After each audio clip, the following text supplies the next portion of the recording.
Traffic is becoming a bigger issue everywhere since people are not working from home as much anymore, and I want to tell you the 5 most trafficy areas in all of Southern Maryland.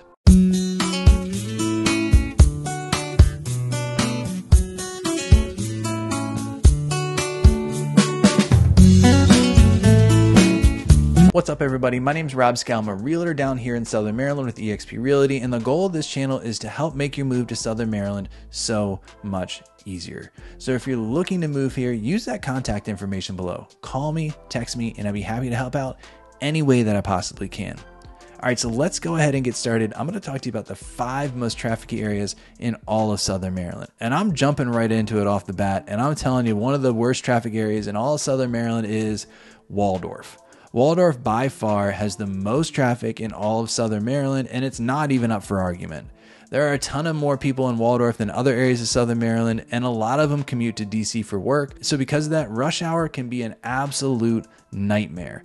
You can sit through multiple light cycles before you're able to go, and if you're trying to go up to DC in the morning, you're going to be sitting and waiting as you get up to Route 5 Branch Avenue in that area, and if you're coming home, you're probably going to be sitting in traffic as well. That being said, if you plan accordingly, normally you can do okay, but I can say that it's definitely the most trafficy area in all of Southern Maryland. Now, the second trafficy area in Southern Maryland is Prince Frederick. Now, Prince Frederick doesn't have a lot of traffic always, but again, around that rush hour time, people coming down Route 4 after working in DC, or people going up Route 4 to go to work in DC, you can see a lot of traffic around those times. It's only a 4-lane highway and it can get congested.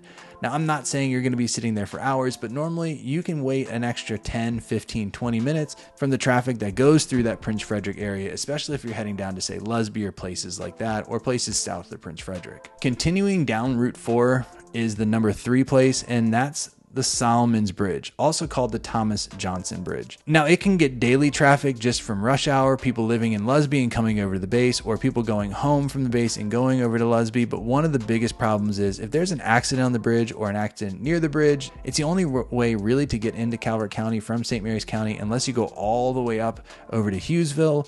And if there's one accident, it can really shut it down and it can be a nightmare. And this is coming from someone that used to actually live under the Solomons Island Bridge, and there were times where we couldn't get home. So if you're looking to move to the area and you're considering places like California or Lusby, understand that that traffic at that Thomas Johnson Bridge is probably going to be some sort of an issue.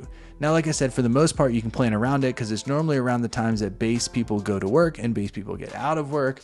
But there's always that odd day where there's an accident on the bridge or around the bridge that can really mess up the traffic and really delay wherever you're getting to. Now, when I'm talking about the base, I'm talking about Pax River Naval Air Station, and people going in and out of Pax in the morning and in the afternoon cause a ton of traffic in Lexington Park, especially if the gates on base, either one is closed or they have a security check in place that's really taking their time.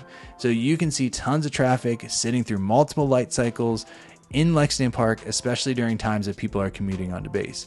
If you don't have to go through Lexington Park at that time, I highly recommend going around it, going through Route 5 or something like that, because it can be just not worth it. You're just sitting through those lights and just wasting time waiting for traffic to move. And I have seen traffic getting worse over the last few months because it seems like more and more people are being told to come into work instead of working from home. So I do expect the traffic around base to get worse instead of getting better anytime soon. Now, the last place I want to talk about is a pretty specific one, but it's one that I deal with pretty regularly.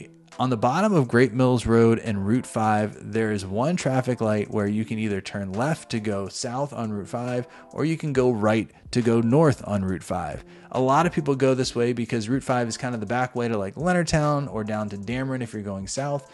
And this bottleneck creates a ton of traffic. If you catch it wrong on the way home, you can be sitting at that light for 10, 15, 20 minutes. And a lot of the times it feels like you're sitting there for no reason. It's not like, there's an accident or there's anything like that. It's just a choke point. There's just so many cars that want to go through there, and the way the light cycles and the way that the roads are developed or built down there, it just makes it a darn nightmare to really get anywhere quickly.